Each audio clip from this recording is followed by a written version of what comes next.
Nous allons continuer notre séance.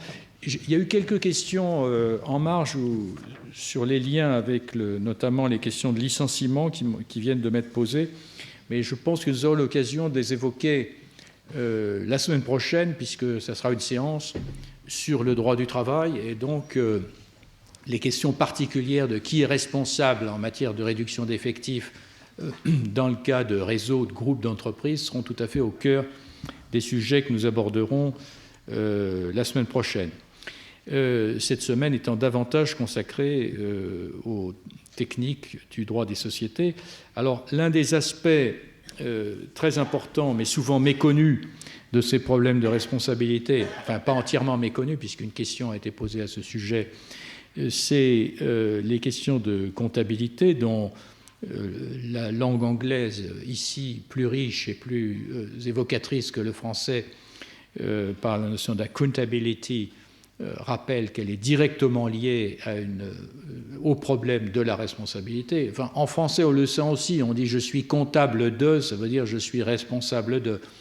Mais la comptabilité est née comme un instrument de responsabilisation des dirigeants d'entreprise, et nul mieux que Samuel Jubbé ne pouvait venir nous en parler, puisqu'il a rédigé sa thèse sur ces sujets qui a été publiée en 2011, qui s'appelle « Droit social et normalisation comptable », qui est vraiment une thèse qui a marqué et réveillé ce domaine un peu endormi, il faut bien le dire, du droit comptable, parce que la comptabilité est souvent présentée comme une pure question technique, n'intéressant que des gens dont on dit qu'ils sont gris, alors qu'en réalité, elle a joué un rôle très important dans le montage moderne de l'économie. Bon, il s'est trouvé même des historiens de l'économie pour dire qu'elle était au cœur de l'invention du capitalisme. Je rappelle brièvement que dans le cours sur la gouvernance par les nombres, j'avais consacré un temps assez long, où je puisais d'ailleurs beaucoup dans les travaux de Samuel Jubbé, sur l'invention de la comptabilité comme première forme justement de gouvernance par les nombres et première tentative de donner de l'entreprise une image sous forme d'un tableau qui venait en même temps d'ailleurs que l'invention du tableau dans le domaine des arts, c'est-à-dire d'avoir un tableau qui représente fidèlement, qui donne une image fidèle de l'état d'une société. Et c'est toute la grande aventure de l'invention de la partie double qui est liée à l'importation de l'algèbre en Europe. C'est toute une très très grande affaire que cette histoire de la comptabilité. Et les réformes qui n'ont pas été évoquées par M. Dondero, mais qui ont été très importantes, qui ont affecté le droit des sociétés dans la dernière décade, enfin les 20 dernières années du XXe siècle, sous l'impulsion de la corporate governance, donc tout ce mouvement à l'intérieur du droit des sociétés qui a tendu à déplacer le centre de gravité du pouvoir économique des managers vers les actionnaires, s'est accompagné, exactement à la même période, d'une véritable révolution de la comptabilité, de cet héritage ancien de techniques visant à responsabiliser les employeurs et dont l'un des pierres angulaires était le principe de prudence, dit du coût historique. Bon, la figure de la prudence était une figure très importante dans tout ce qu'était la vie des affaires et spécialement la comptabilité, c'est-à-dire de tenir compte du passé pour se tourner vers l'avenir et de ne pas dans une représentation instantanée de la valeur de l'entreprise. Or, ce principe de prudence a été abandonné massivement dans les normes comptables au profit de ce qu'on appelait la fair value, que j'ai traduit par valeur blonde, mais enfin dont la traduction fidèle serait justement la valeur juste, qui n'est rien d'autre que la valeur instantanée de marché, mais qui est largement fictive parce qu'on ne sait la valeur d'un bien. On peut bien dire ma maison maintenant vaudrait tant de millions d'euros, sauf que tant qu'on ne l'a pas vendue, on ne sait pas en fait combien elle vend. Et donc ce passage à des représentations spéculatives a entraîné justement des attitudes spéculatives dont on peut penser qu'elles pèsent, pour revenir aux questions de droit du travail, infiniment plus sur les choix des entreprises que l'état du droit du licenciement. C'est-à-dire l'image comptable dans la stratégie d'une entreprise, la représentation comptable joue un rôle dans les stratégies d'entreprise sans doute beaucoup plus important sur la façon de gérer l'emploi. Donc c'est dire pourquoi, dans le cadre de ce séminaire, il me paraissait indispensable que nous puissions évoquer les questions de comptabilité. Donc je rappelle que Samuel Jubé a enseigné à l'Université de Nantes, à l'Université de Rennes 1, et qu'il est aujourd'hui directeur de la Fondation Institut d'études avancées de Nantes. C'est une fondation qui m'est particulièrement chère, puisque j'ai contribué à la créer. Et pour le dire en 2 mots, sa mission est d'accueillir pour des résidences scientifiques d'1 année environ des savants venant aussi bien des pays du Sud que des pays du Nord, afin d'inventer un nouveau style de relations intellectuelles qui donne place aux perspectives venues de ce qu'on appelle les pays émergents, sur cette prémisse épistémologique selon laquelle les catégories de pensée avec lesquelles nous abordons les phénomènes de globalisation ou de mondialisation sont tous issus d'une certaine tradition de pensée, qui est d'abord une tradition juridique, qui est celle du monde euro-américain, et qui puisent la plupart de leurs catégories en fait dans les catégories du droit romain, et que dans le contexte de la globalisation, nous devons prendre conscience de la limite de ces catégories dans leur capacité de capter et d'avoir une compréhension de la diversité du monde, que ce soit les catégories de contrats, de lois, d'État, de responsabilités même, qui tous demandent à être retravaillés à la lumière des autres civilisations. C'est ce travail très difficile, très délicat, qui est aujourd'hui sous la responsabilité non seulement comptable, mais aussi scientifique de Samuel Jubé, ce qui fait qu'il a la chance aujourd'hui de travailler dans un contexte où il est au quotidien avec des savants du monde entier. Alors tous ne s'intéressent pas à la comptabilité, mais il arrive à les y intéresser au bout d'une année de séjour. Mais là, il vous y intéressera sans que nous ayons à rester 1 année dans cet amphithéâtre. Donc, je lui passe la parole. Vous m'avez dit que finalement, 3/4 d'heure, ça vous allait. Enfin, si vous avez besoin de l'heure, on prend l'heure, mais on arrêtera. Ça serait bien si c'était 3/4 d'heure, parce que ça permettrait d'avoir quelques questions. Et donc, vous allez nous parler Alors, merci encore d'avoir pu vous arracher à vos lourdes responsabilités à Nantes. Et vous allez nous parler de l'éclatement comptable de l'entreprise. Alors, une entreprise éclatée, déjà, c'est un peu inquiétant, mais je vois qu'il y a constat et remède. Donc, nous allons voir comment remédier à cet éclatement. Donc, vous avez la parole, Samuel. Merci beaucoup, cher Alain, pour cette invitation et ce défi toujours pour me poser sur ces sujets importants. Et c'est un grand plaisir pour moi d'être avec vous aujourd'hui, de pouvoir échanger sur ce sujet. Alors, vous parlez peut-être plus près du micro, parce que alors moi pas déjà, assez fort. Oui. Est-ce que c'est mieux comme ça, non? Il faut parler plus fort, je crois que c'est le seul moyen. Lequel? Celui-ci? Non, mais là, si vous parlez plus fort, on va y arriver. Alors, je vais essayer de parler plus fort, comme ça, c'est mieux. Voilà. Bon. Alors, pour reprendre la dernière question qui a été posée, je pense que si, à la fin de mon exposé, j'avais réussi à vous convaincre que dans ce cas-là, c'est plaidable, eh bien, j'en serais très, très content. Parce que c'est vraiment mon avis. Je pense vraiment que l'immixtion d'une société mère dans une filiale peut tout à fait se déduire de la maîtrise des dispositifs, des instruments comptables. Alors, mon exposé ce matin, la comptabilité est une matière très technique, assez ardue.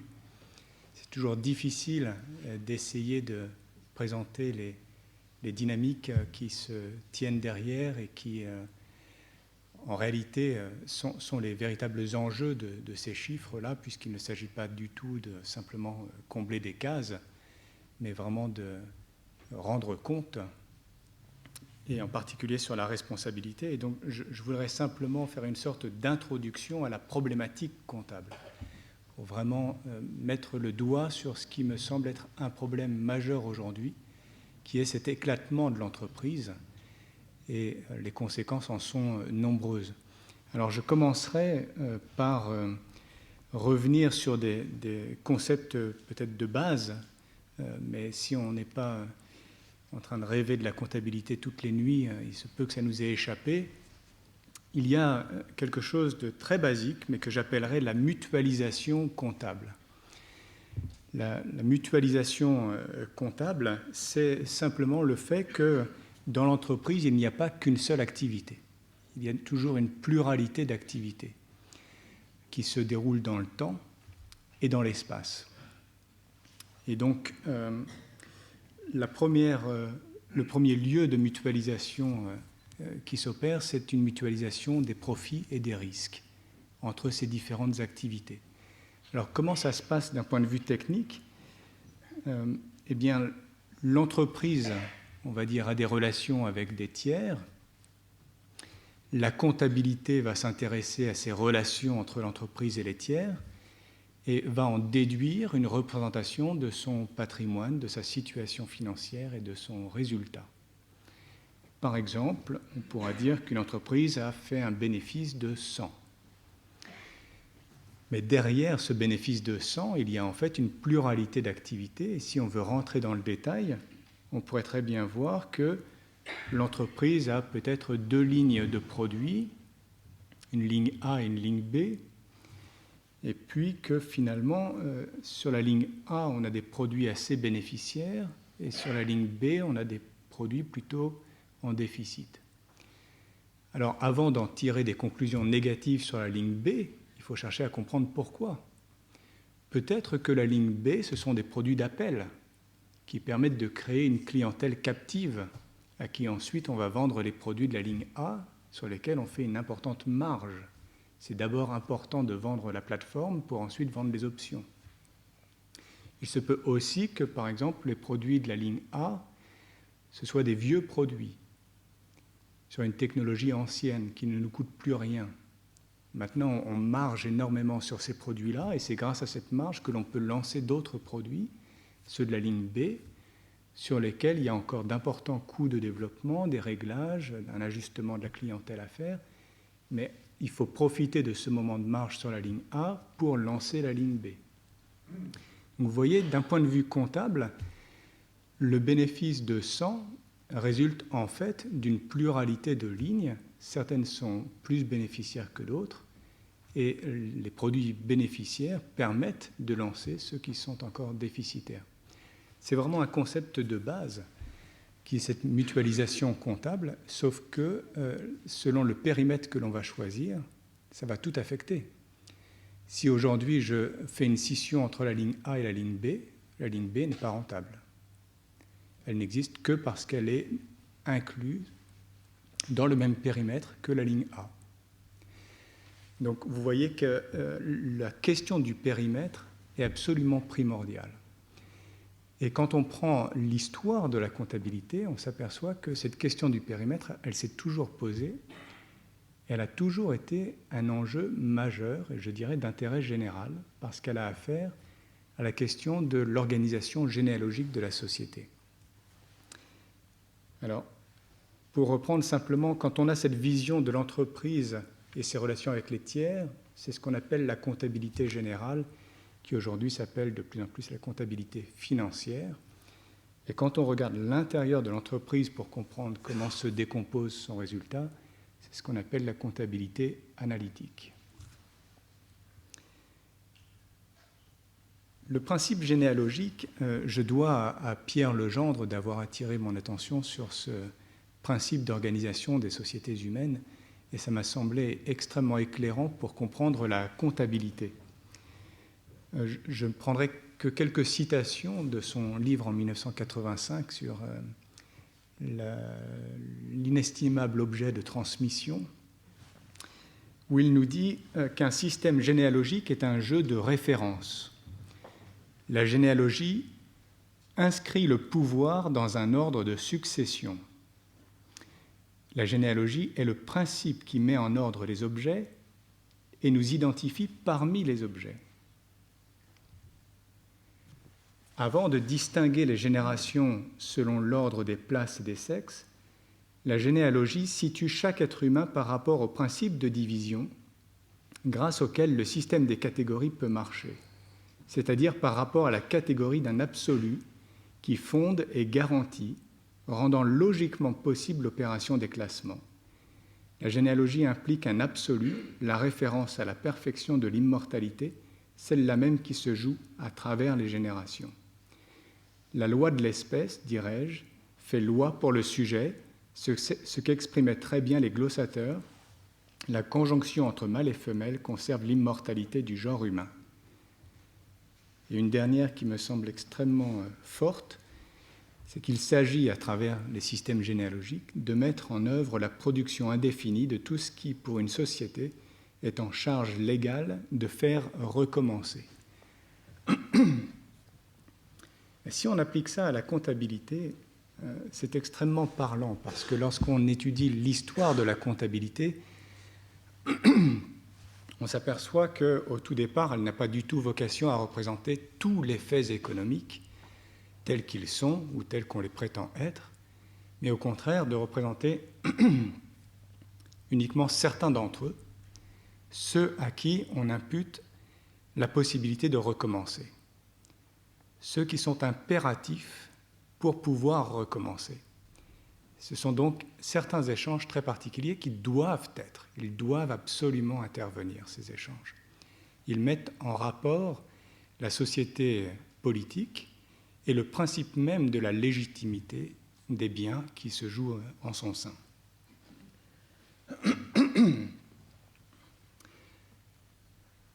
Si on applique ça à l'histoire de la comptabilité, comme je le disais, on s'aperçoit que à ses origines, à Sumer, tout d'abord, c'est lorsque la disposition de certains biens répond à un devoir que naît la comptabilité.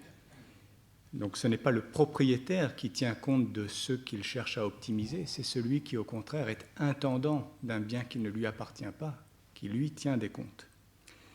Les comptes des temples mésopotamiens observent le suivi des rites et des échanges qui doivent prendre place, ceux par lesquels chacun s'acquitte d'un devoir essentiel. Les opérations commerciales sont reportées par un scribe sur des tablettes d'argile lorsque les parties entendent se placer sous la loi du souverain et se reconnaître mutuellement débiteurs et créanciers, c'est-à-dire se reconnaître liés par un lien de devoir auquel se référer ultérieurement.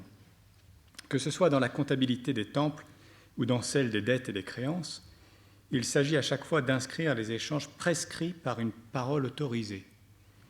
L'objet même de la comptabilité ne semble finalement pas être de suivre les objets, mais de conserver le statut de la parole.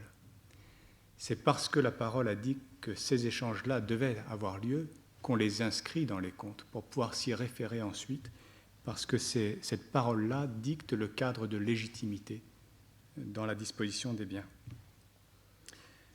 C'est la même chose en Égypte, où globalement la comptabilité suit tout ce qui peut entraîner la responsabilité des personnes jusqu'à la responsabilité du pharaon de répondre devant les dieux pour les biens de l'Égypte qui sont confiés sous son intendance. C'est également la même chose en Grèce. On trouve la comptabilité dans les temples, et puis les banquiers, qu'on appelle les trapézistes, qui suivent l'enregistrement des dettes et des créances. Donc à chaque fois, ce à quoi on doit répondre.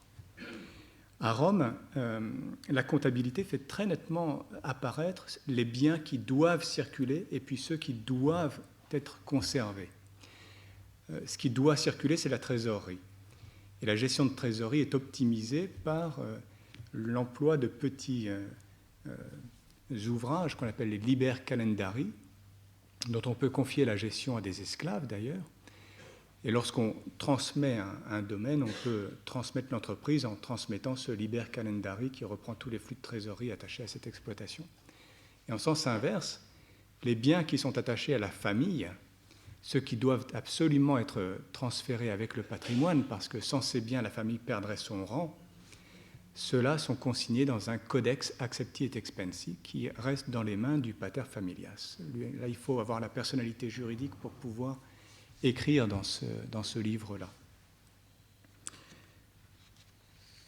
Au moment de la révolution commerciale, au Moyen-Âge, c'est précisément pour relancer et soutenir le crédit qu'on se met de nouveau, après une interruption, à comptabiliser les dettes et les créances dans des comptes hantés.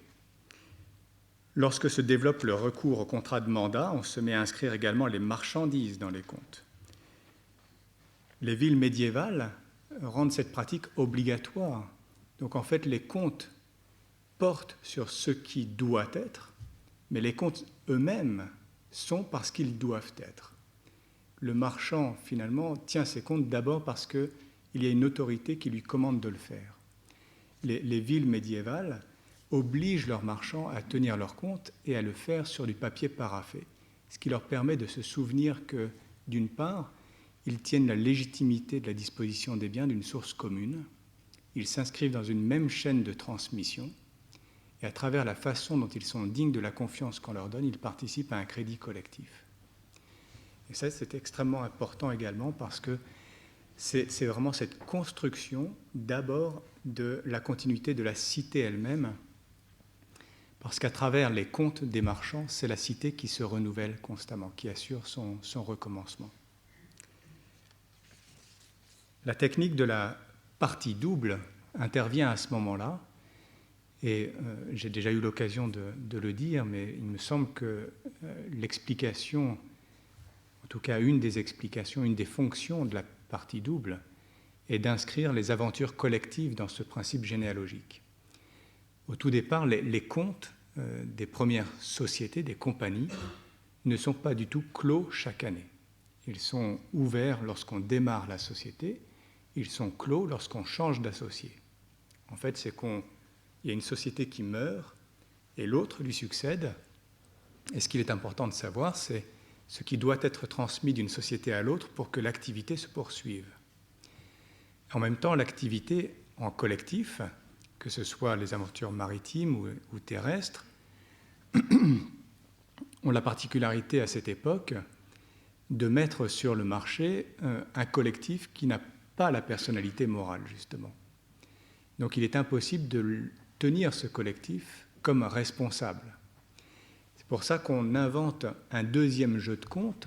On a d'abord un premier jeu comme si la compagnie était une personne responsable, et on ajoute un autre compte qui rappelle qu'elle ne l'est pas, et qui vérifie constamment l'impact de l'activité de la compagnie pour ceux qui sont vraiment responsables.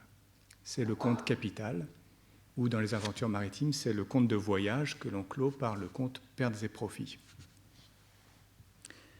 Mais dans ces sociétés commerciales, quand bien même on a inventé la partie double, ça ne ressemble pas à ce qu'on a aujourd'hui. En gros, on n'inclut pas dans les comptes tous les biens que l'on pourrait attacher aujourd'hui au patrimoine d'une société. On intègre dans les comptes uniquement les biens qui sont indispensables, qu'il est indispensable de suivre pour organiser la continuité de l'activité, c'est-à-dire les biens les plus liquides en fait. Si un associé apporte un bien immobilier, ça n'apparaîtra pas dans les comptes d'une compagnie au XIVe siècle. C'est l'apport en trésorerie, parce que l'apport en trésorerie, c'est très facilement, on peut le reprendre très facilement. L'immeuble, il est là, l'associé ne peut pas le reprendre. Par contre, tout ce qui est meuble, là, c'est beaucoup plus facile de le soustraire à l'activité de l'entreprise, et ce sont ces biens-là qui sont inscrits dans les comptes pour s'assurer qu'ils participent à l'activité, à la continuité de l'activité, et non pas au retour vers l'associé qui les a apportés. Et au contraire, lorsqu'on commence à attacher un patrimoine à l'entreprise en lui accordant une personnalité morale, c'est en fait au départ pour préserver la continuité de l'activité et non pas pour protéger l'associé. C'est-à-dire qu'en fait, bien sûr, la personnalité morale permet de protéger l'associé. Mais au départ, ce qui menace l'entreprise, c'est les poursuites judiciaires à l'encontre des associés. Puisque si un associé, pour un motif personnel, se trouve débiteur d'une obligation et doit en répondre sur ses biens personnels, on va aller chercher les biens alors qu'ils avaient été affectés à l'entreprise. Et au moment où on est en train de constituer des grandes entreprises qui ont besoin de beaucoup de moyens et qui se donnent une perspective de temps beaucoup trop longue pour les associés, on est obligé de sécuriser la continuité de l'activité vis-à-vis des attaques personnelles auprès des associés. C'est comme ça qu'on isole un patrimoine propre à l'entreprise et que l'on va du coup lui donner une vie propre, indépendante de ce qui arrive aux associés. Alors à ce moment-là, lorsque se développent les sociétés justement à responsabilité limitée et les marchés financiers, eh bien la comptabilité va en tenir compte. Parce que, bien sûr, ce mécanisme affecte, et on l'a bien vu dans l'exposé précédent, affecte la capacité de l'entreprise à poursuivre son activité, à avoir une continuité d'activité. C'est pour ça qu'à ce moment-là, on développe le principe de prudence avec, par exemple, l'amortissement systématique des biens pour assurer le maintien du capital, avec la constitution de réserves et avec un encadrement de la réalité du bénéfice. Mais par exemple, les réserves, il faut savoir que jusque dans les années 1920, même en Angleterre, où on dit que le principe de transparence a joué plus tôt, les réserves dites occultes étaient tout à fait encouragées par l'organisation professionnelle des comptables et des auditeurs, parce qu'on y voyait justement un signe de bonne gestion.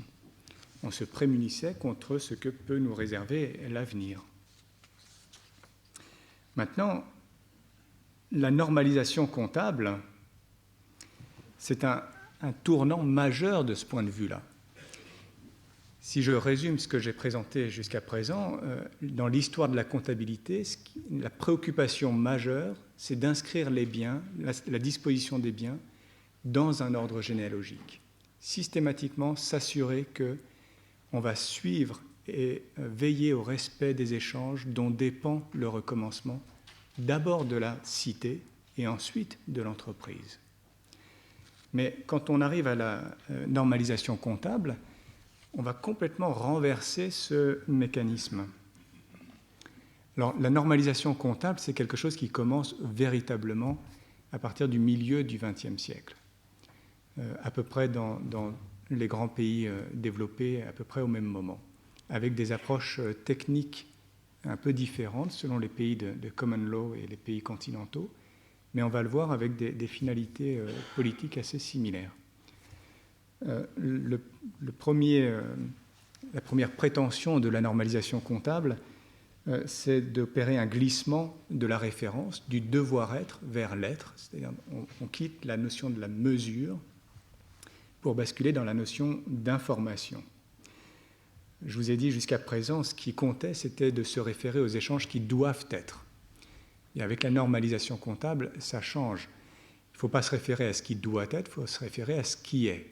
Repérer tous les phénomènes économiques dont il s'agit d'assurer l'image. Alors, en France, ça se joue ce tournant dans les années 60, parce qu'arrive l'informatique. Et quand les ordinateurs arrivent, les comptables se sentent menacés.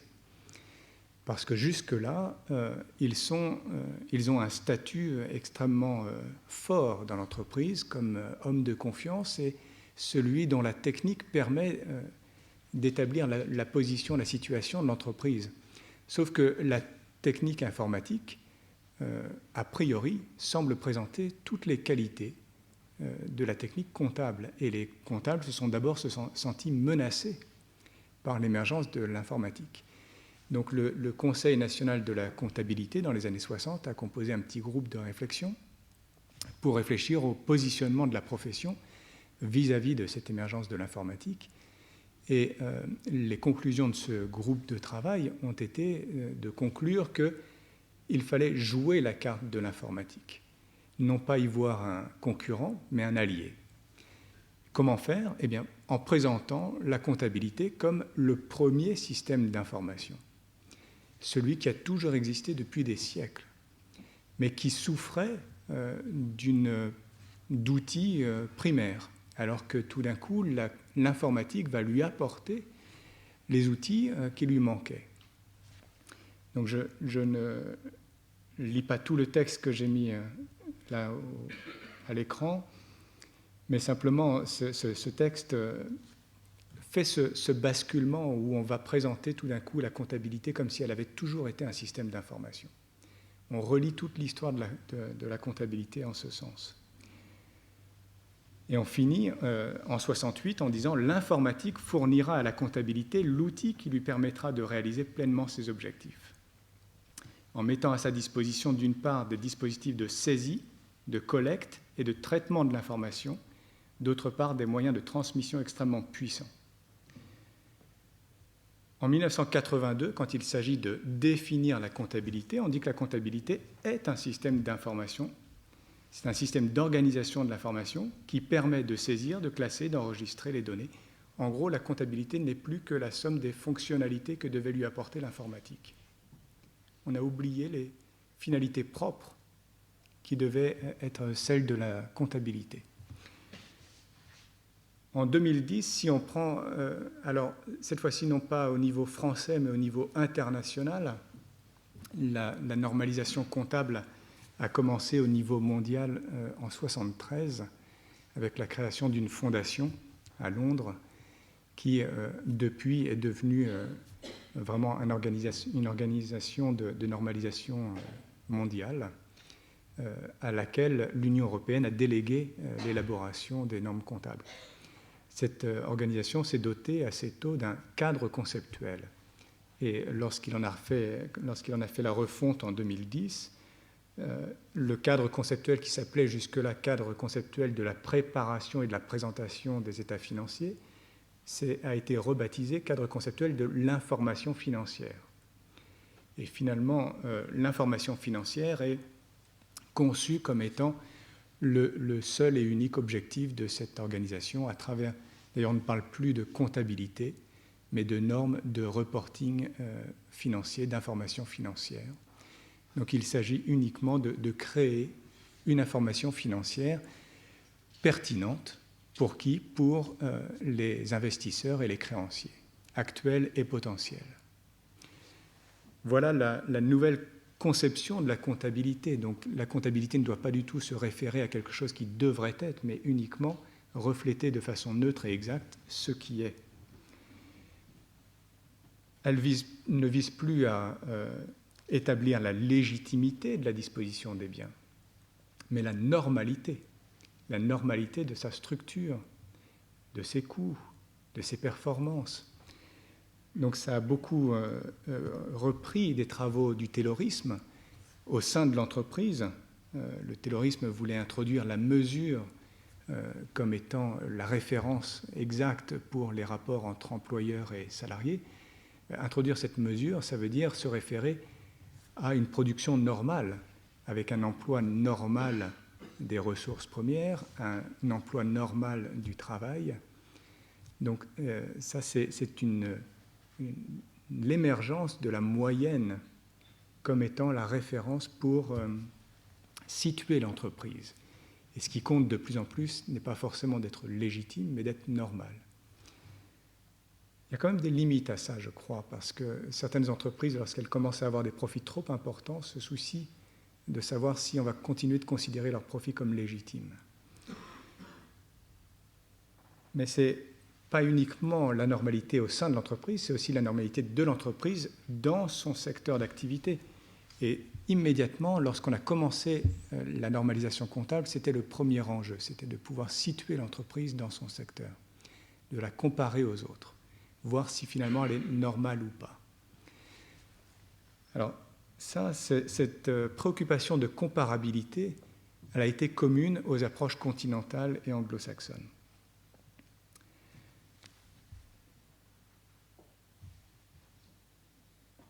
Je je passe rapidement sur ces textes-là hein, pour gagner un petit peu de temps, mais ce que ça change, c'est on avait un principe généalogique qui nous obligeait à reconnaître ce que l'on tient de ceux qui nous ont précédés et ce que l'on transmettra ensuite. Lorsqu'on fait du principe de comparabilité le maître mot de la comptabilité, on renverse complètement la donne. Il ne s'agit plus de transmettre, mais de se maintenir. Donc le principe est l'adaptation de l'entreprise à son environnement. Et l'entreprise doit coévoluer avec son environnement. Donc elle doit en permanence vérifier ce qu'elle reçoit de son environnement, ce qu'elle redonne à son environnement. Et c'est donc à travers les réorganisations que cela se joue. La comptabilité se veut, la normalisation comptable se veut dès le départ un instrument qui va conduire, qui va obliger l'entreprise à se réorganiser. Parce qu'une fois située dans son environnement et par rapport à sa normalité, elle saura les marges sur lesquelles il lui faut compenser, réagir, se réorganiser pour se resituer dans la normalité. Donc au départ, cet objectif avait été très clairement exprimé par l'administration allemande dans un contexte de préparation à l'effort de guerre. Mais c'est le même objectif qui a été repris après la Deuxième Guerre mondiale dans un contexte de reconstruction. Simplement, on a continué ce moteur de réorganisation sans qu'il n'ait plus aucun objectif politique à poursuivre aujourd'hui. Il est devenu un objectif en soi. Mais la réorganisation pour elle-même, ça commence à poser des questions.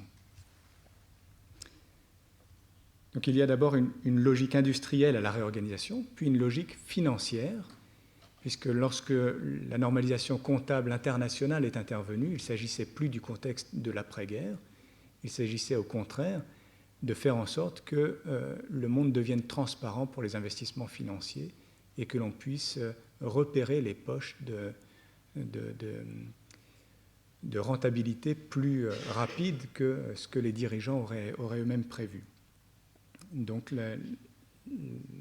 ce qui est ciblé à travers cette comptabilité-là, c'est la capacité de réorganisation des entités. Ce qu'on cherche à savoir principalement à travers les comptes d'une entité, c'est à saisir sa capacité de réorganisation. Alors, j'en arrive du coup à ces deux points actuels principaux, c'est la désolidarisation dans l'espace et la désolidarisation dans le temps. Tout d'abord, la désolidarisation dans l'espace. On a vu tout à l'heure que la personnalité morale intervenait comme un écran. Pour ce qui est de la comptabilité, je dirais qu'elle intervient plutôt comme une membrane, et même plutôt comme une membrane Gore-Tex, qui laisse passer la performance, mais pas le risque. Donc au fur et à mesure qu'on aménage ces périmètres comptables, l'enjeu va être de faire remonter la performance, mais pas le risque. Il y a donc une perméabilité croissante entre le dedans et le dehors. Si je prends un exemple d'une entreprise A, si elle se trouve intégrée dans un groupe,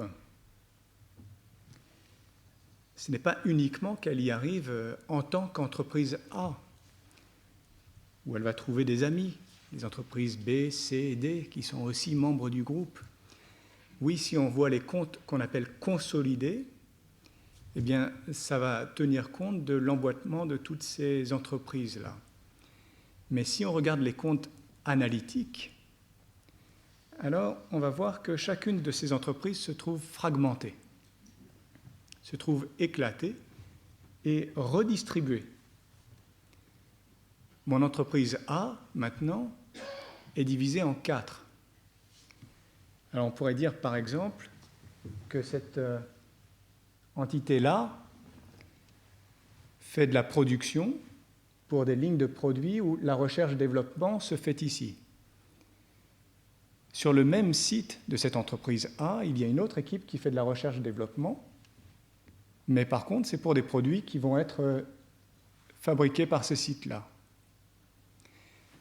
Et lorsque l'entreprise A maintenant fait de la production pour cette ligne de produits-là, elle se trouve en concurrence avec les unités des entreprises vertes, bleues et jaunes.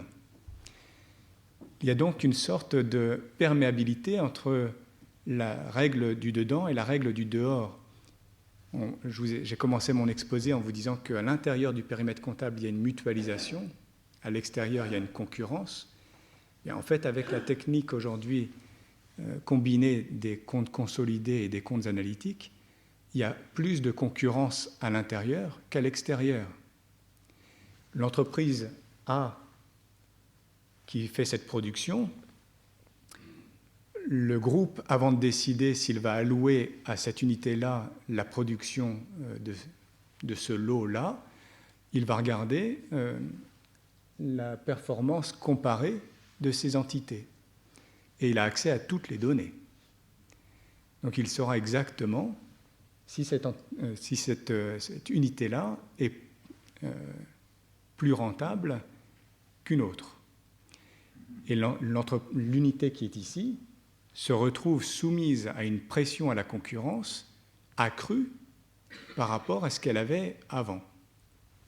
Donc vous voyez cet éclatement de l'entreprise au moment où elle est intégrée. On parle d'intégration dans les comptes consolidés, mais en fait ce qui se joue également, c'est un éclatement de cette entreprise qui se trouve soumise, plus que précédemment, à des règles de concurrence. À cela, il faut ajouter que la comptabilité en fair value, comme le disait Alain Suppiot, ajoute cette perméabilité entre le dedans et le dehors, parce que si vous évaluez les actifs à leur valeur de marché, ça veut dire que vous estimez constamment qu'ils sont mis à la vente. Ils sont susceptibles de sortir du périmètre. Et d'ailleurs, si vous regardez la façon dont les normes comptables sont faites, vous vous apercevez qu'il peut être plus intéressant pour une entreprise d'aller en acheter une autre plutôt que de produire en interne. Parce que si vous produisez en interne, votre savoir-faire, vous ne pourrez jamais l'inscrire à votre actif. Par contre, si vous rachetez l'entreprise du copain, le savoir-faire, là, vous pourrez en tenir compte. C'est ce qu'on appelle un goodwill, un écart d'évaluation qu'on ne peut imputer à aucun poste. Ben oui, parce qu'en fait, c'est principalement le savoir-faire du personnel. Et cet écart d'évaluation, on va pouvoir le porter à l'actif de la société qui acquiert. Et donc un intérêt à procéder par cette voie de croissance externe plutôt que de croissance organique. Sauf que lorsqu'on achète l'entreprise, on peut mettre en cause les accords collectifs qui ont été passés dans cette entreprise. Donc si on postule l'équivalence des accords d'entreprise et des accords de branche, ça ne marche pas dans un système où l'on incite à la croissance externe. Les conséquences également sur le droit du travail sont majeures parce que on obtient une désolidarisation de la responsabilité et du risque. Vous voyez mon entreprise A dans cet exemple. Si on imagine que ces 4 unités de travail sont réunies sur le même site, il y a à sa tête un PDG d'une entité légale qui a une personnalité morale. Mais lorsqu'il est en face de son comité d'entreprise, il est absolument incapable de lui dire quelle sera la charge de travail la semaine suivante, le mois suivant, parce qu'en fait, il a en face de lui 4 entités qui relèvent de personnes quelque part ailleurs dans le groupe, et parfois il ne sait pas où. Donc la personne qui pilote la charge de cette entité-là peut être dans un autre pays, et l'entité ne reçoit que des commandes. L'entité qui est ici fait de la recherche et développement, mais pour d'autres entités. Donc le PDG qui est normalement responsable n'est en fait plus responsable de rien. L'entreprise est devenue transparente et donc pilotable de l'extérieur, donc pilotable par des personnes qui sont à distance, et à distance du droit français notamment.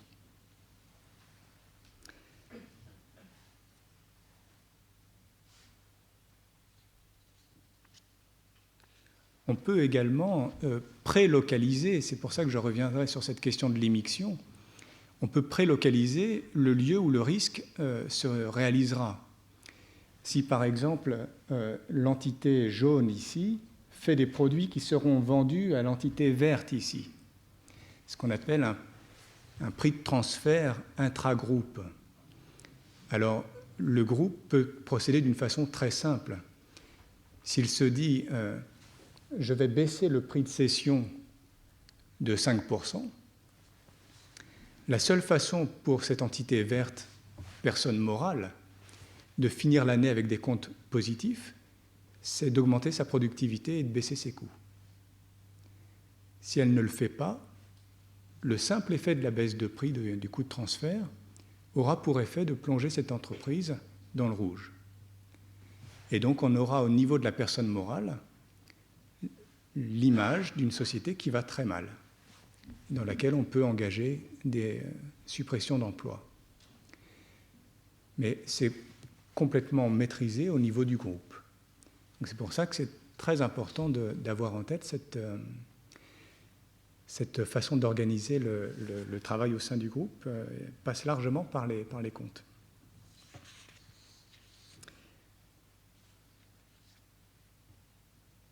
Alors, si je saute maintenant pour aller à la désolidarisation dans le temps, parce que c'est vraiment le sujet qui me tient le plus à cœur, en fait.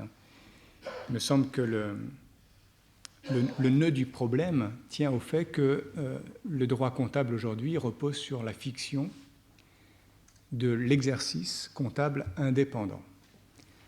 C'est-à-dire que lorsqu'on va établir les comptes, on va les établir tous les ans. On va établir les comptes qui correspondent à une période, une tranche de la vie de l'entreprise, une tranche d'1 an. Alors pour les établir, on va partir de l'hypothèse, maintenant c'est de l'hypothèse, avant c'était une perspective qu'on se donnait et qui imposait un principe de prudence. Maintenant on part de l'hypothèse que l'entreprise va poursuivre son activité. Et on part également de l'hypothèse qu'il est possible de détacher exactement les charges et les produits qui se rattachent à cet exercice-là plutôt qu'à un autre. Pour beaucoup d'opérations dans la vie de l'entreprise, c'est largement faisable, mais il y a aussi quelques opérations sur lesquelles c'est beaucoup plus difficile. Mais en retenant ce principe-là, on aboutit à écraser toutes les durées de l'entreprise sur une seule et même unité de mesure, qui est l'exercice comptable. Donc les phénomènes qui se passent dans la durée vont tout de suite poser problème. Or, ce sont bien les phénomènes qui posent souci aujourd'hui. L'environnement, le social, sont des choses qui se passent dans la durée. Or, c'est exactement ce qui résiste à l'analyse comptable. Quand vous prenez un manuel de comptabilité, on commence toujours par vous expliquer des opérations banales de la vie de l'entreprise, de sa vie commerciale, qui sont facilement rattachables à un exercice. Mais dès lors qu'on gratte un petit peu vers l'environnement et le social, ça devient très compliqué.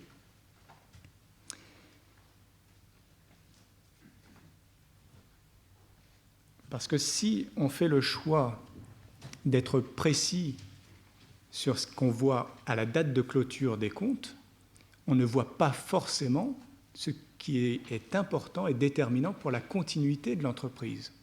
Et inversement, si on place son regard sur ce qui est important pour la continuité, on n'est pas forcément aussi exact sur la situation actuelle. Donc il y a une sorte d'abus de langage lorsque les normes comptables internationales se disent plus exactes, plus neutres, plus fidèles à la réalité que les formes précédentes de comptabilité. Elles sont plus pertinentes pour le court terme, elles le sont beaucoup moins pour le long terme. Ce n'est pas que l'une est plus précise que l'autre, c'est une question de choix, de profondeur de champ.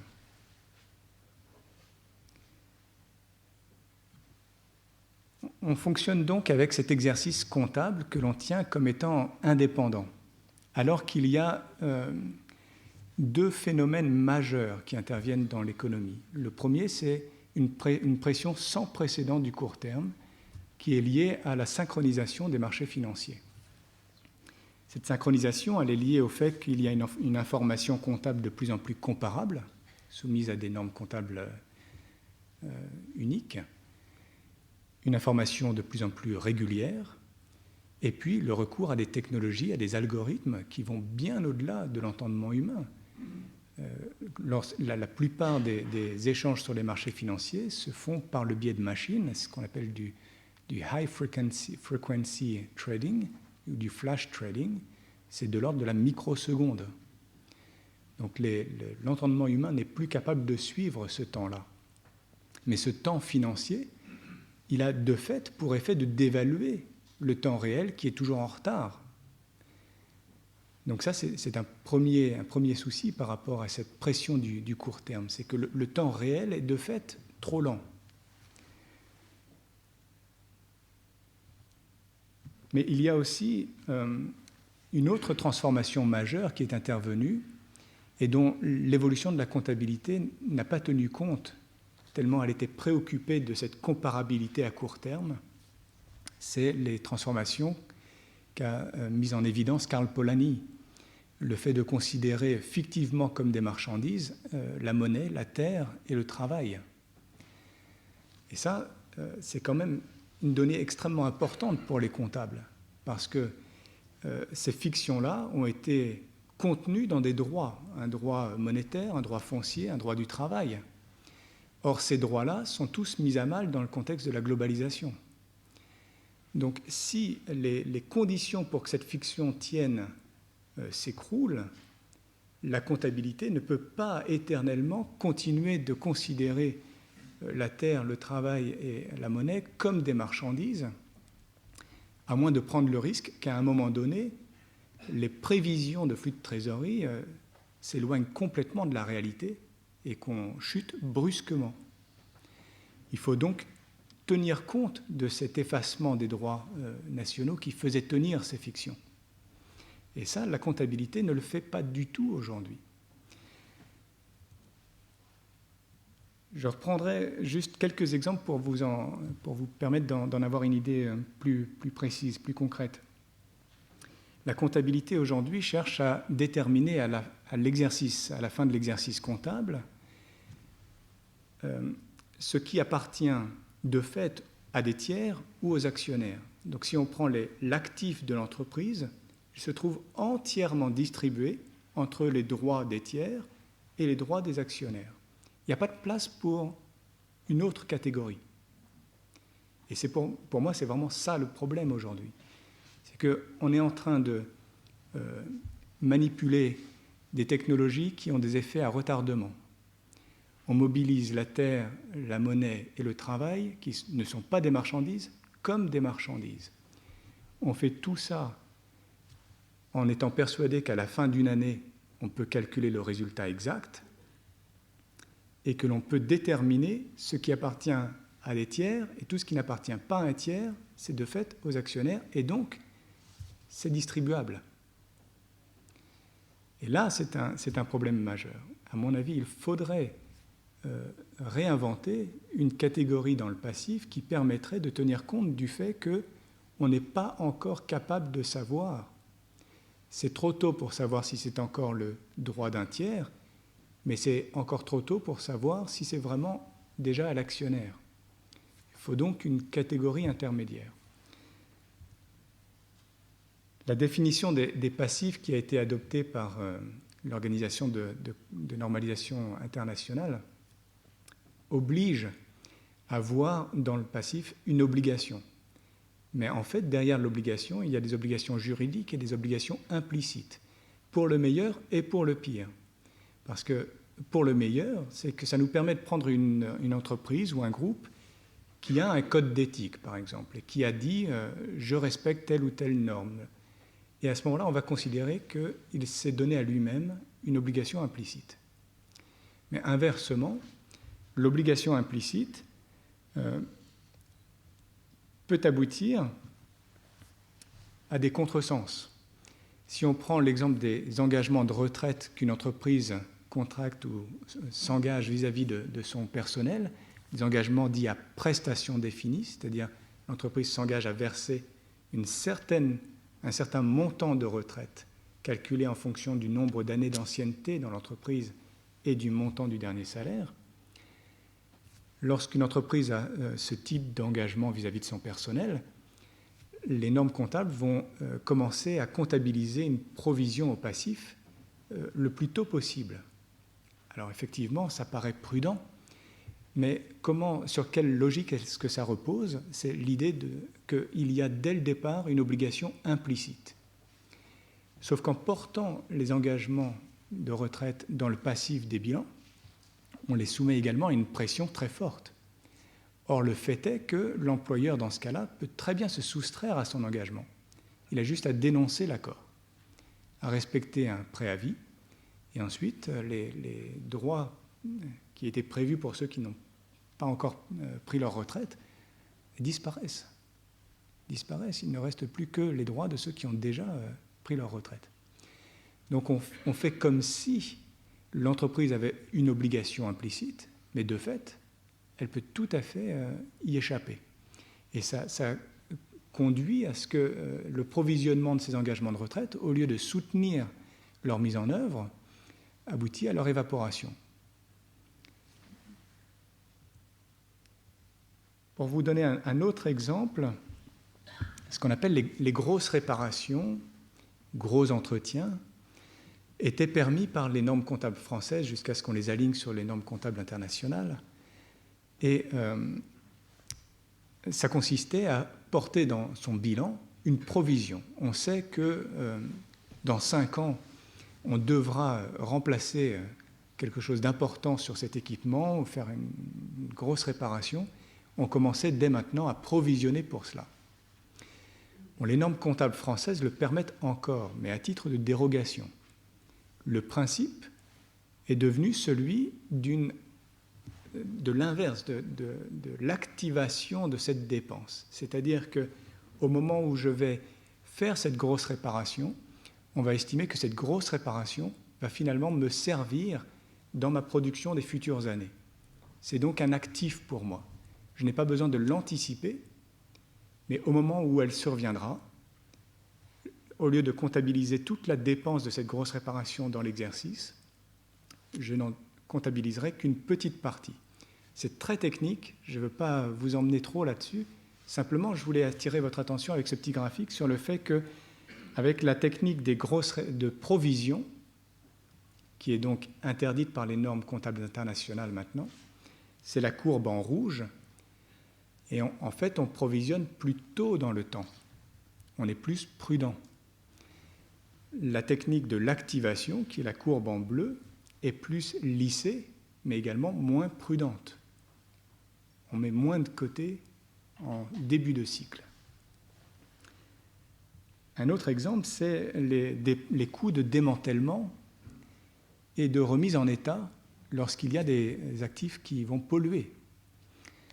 Eh bien, là, il y a quand même un coup de force, puisque si on va distinguer si la dégradation de l'environnement est immédiate ou progressive, et admettons que je mette en place un équipement qui, de fait, va dégrader l'environnement.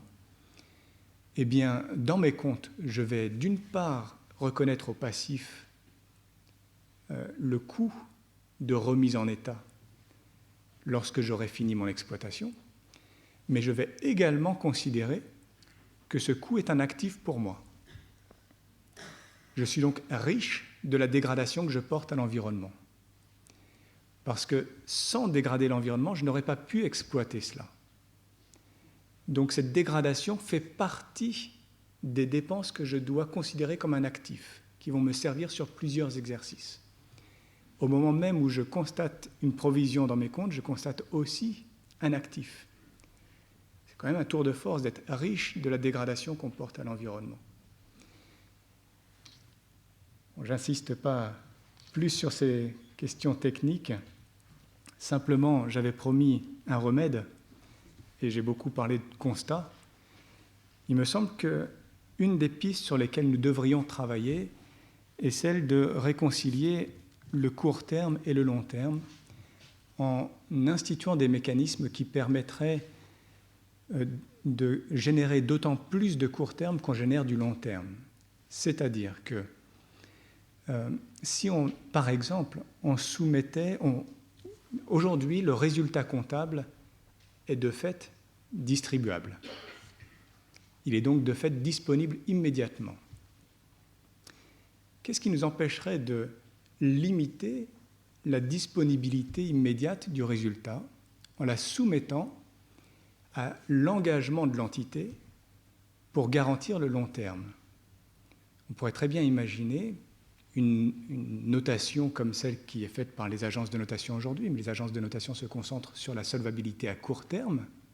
Imaginons une autre agence de notation qui vienne regarder l'entreprise. De quelle façon est-ce que vous vous impliquez dans la préservation du long terme, social, environnemental, etc. Vous êtes fortement impliqué, eh bien le résultat que vous dégagez est immédiatement disponible. Vous êtes faiblement impliqué, il est trop tôt pour considérer votre résultat comme déjà disponible, complètement acquis. Vous n'avez pas suffisamment été prudent pour garantir cette acquisition du résultat à ce jour. On pourrait donc faire varier la disponibilité du résultat en fonction de cette implication dans le long terme. C'est une piste de réflexion que je soumets à la réflexion. Voilà, j'en ai terminé. Je suis désolé si c'était trop technique.